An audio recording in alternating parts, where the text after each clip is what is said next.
Good night, everyone. Today we will be presenting our Week 3 interactive translation project for ELS 254. Our task was to translate a news report about flash flooding in Hawaii and evaluate the translation through group discussion. In this session, we will share our translation choice, challenge we face, and how we improve our work through peer feedback. We will also discuss difference in tone, structure, and meaning, as well as how cultural and linguistic factors influence our translation. Let's begin with the translation process. For my part, I translated the first paragraph about the flooding situation and evacuation order. One challenge that I faced was translating the phrase flash flooding swamp Hawaii. I had to decide whether to translate it directly or adapt it to sound more natural in the target language.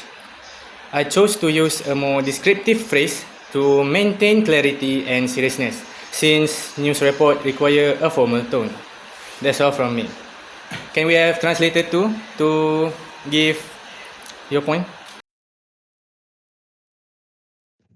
Thank you to translator number one. So, for my point, in my point of view, I think we need to work on the section about emergency warnings and evacuation instruction. Like, for example, in the main difficulty was translating "leave now" because it carries a weight of urgency.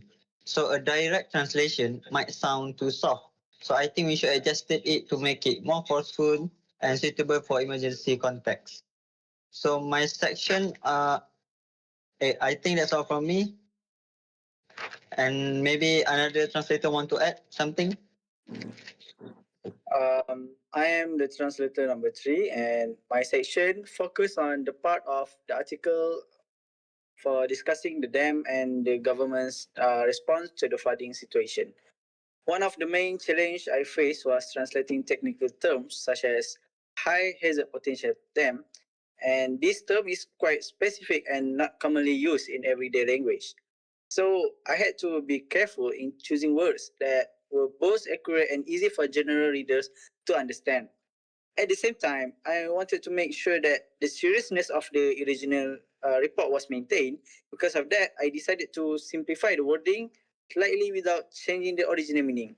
So this will help make the translation clearer and more accessible while still keeping the formal style of a news report. That's it from me. Okay, I am reviewer number one. So as a reviewer, I function to review the translations that all of you three have done. So after reviewing the translations, I noticed that overall the meaning was accurate, but some sentences were too literal. So, for example, certain phrases sounded unnatural in the target language.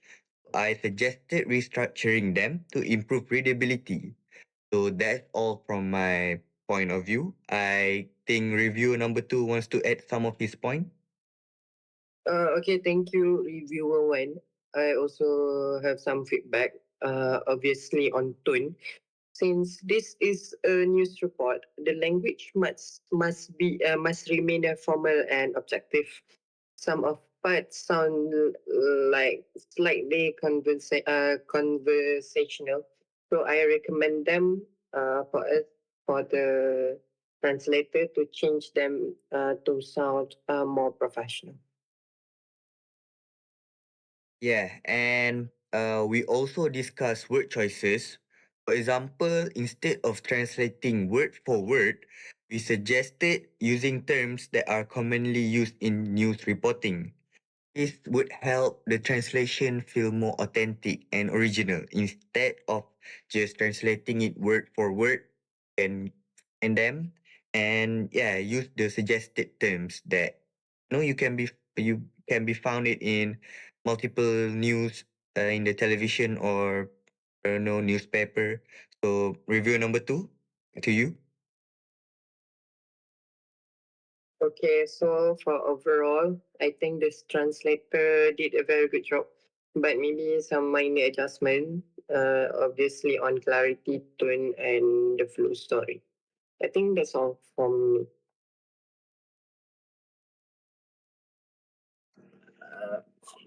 Okay, Alhamdulillah Rabbil Alamin. Wassalatu wassalamu ala ashrafil anbiya wal mursalin wa ala alihi wa sahbihi ajma'in.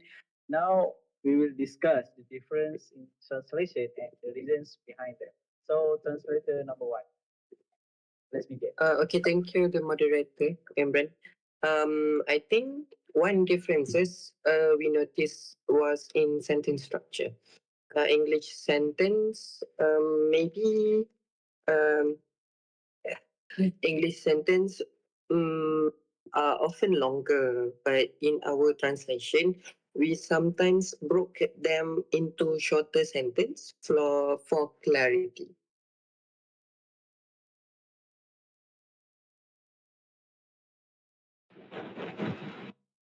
Just like what translator number one said, I think this is because due to the linguistic differences.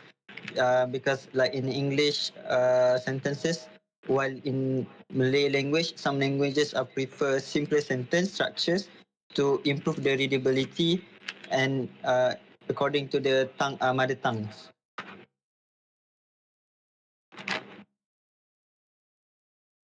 Anything that you want to add?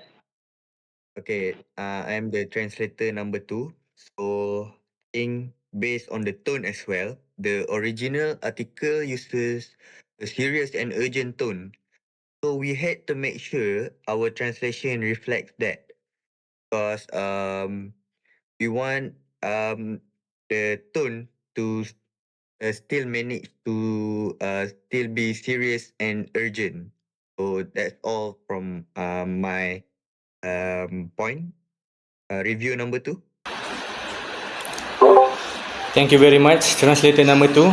Now I will add some to the point. So in my perspective, cultural factor also play a role. For example, certain expression in English do not have a direct equivalent, so we have to adapt to them in order to like understand them properly and also to translate better. That's all from me. So translator number 3, anything to add? So another important aspect that we discussed was word choice. For example, words like catastrophic require careful translation because they carry a very strong meaning. And if translated too directly, the word might sound too dramatic and or exaggerate in the target language. So if the translation is too weak, it may fail to reflect the severity of the actual situation. So we had to choose words that preserve the intensity of the message while still sounding appropriate and objective for a news article. How about you, reviewer number one? Yeah, as a reviewer, just like what you said, I think when it comes to words translation, we need to compare the alternative and translation as well. Like in some cases, different word choices slightly change the meaning or sometimes change on how you emphasize the words itself. So, anything that you want also you want to add? Review number 2.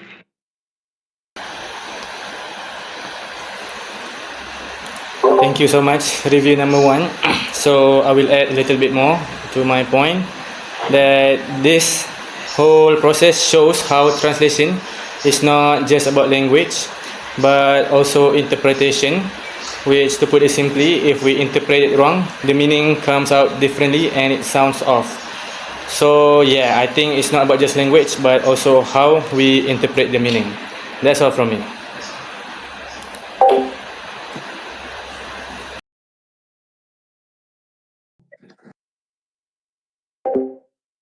We also discuss how these choices affect the reader's understanding.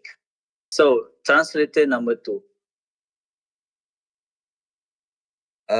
For example, if the tone is too weak, the reader may not feel the urgency of the situation. Like I said from my point before, we must take the urgency of the tone from the actual text, from the source text, and bring it into life, as we said. Because like reviewer once said that if we don't interpret it well, may not come good. So yeah, and apply the same logic here. Tone is too weak. You may not feel the urgency of the situation. So translator number 1, you want to add any point? Okay, thank you, translator number 2. I think I can agree with you. One of the main point is about tone. But if it is too strong, it may sound exaggerated, which is not suitable for news reporting. You are handling a news, not just a regular reporter. So for news reporting, I think um, the agency maybe some of us maybe can catch up with it, but from my point of view, I think the tone cannot too urgent and cannot not too urgent. So basically in the middle. I think that's all for me. How about you, translator three? So, because of that, we had to strike a balance between accuracy and readability. So, our goal was not only to transfer the meaning from the source text, but also to make sure the translation sounded natural, clear, and also suitable for the target audience. This was especially important because news translation should be inform readers effectively without losing the original tone and purpose.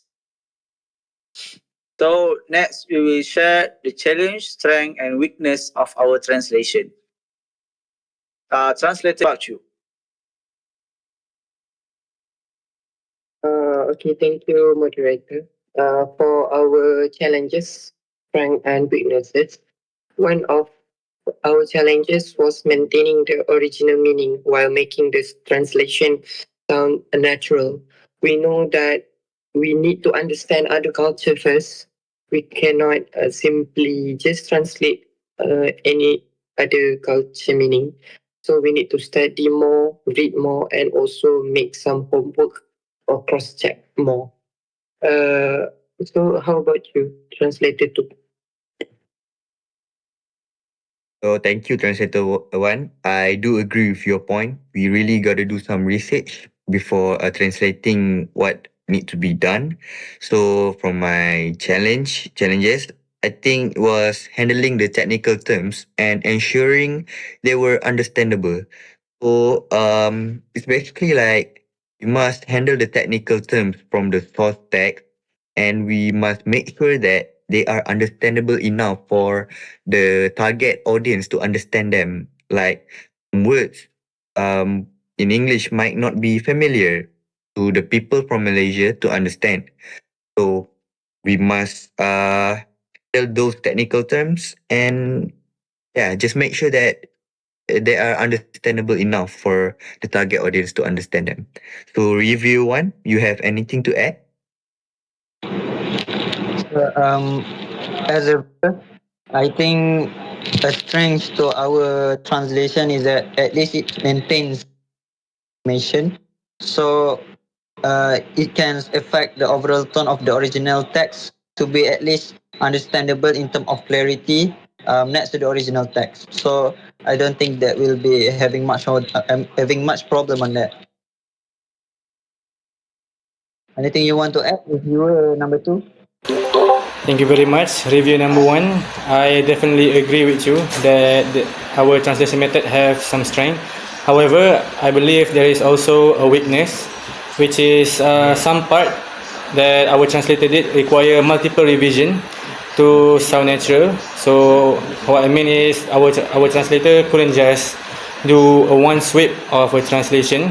They probably need to do twice or three times of translation and also revision to check all of like error and probably misinterpretation, so that the translation will sound and come off natural. That's all from me. And translator number 3, can you please add something? So, through our group discussion and feedback session, we are able to improve these errors significantly. By comparing different translation choices and listening to each other's suggestion, we became more aware of how small changes in wording can affect meaning, tone, and also clarity. Overall, this process helped us produce a better translation and gave us a deeper understanding of the importance of careful decision making in translation. Well, in conclusion, this project helped us understand that translation is not just about changing words from one language to another, but it also involves careful consideration of tone, meaning, and cultural context. Through collaboration and peer feedback, we are able to improve our translation and develop a deeper understanding of the process. Thank you, everyone. Good night.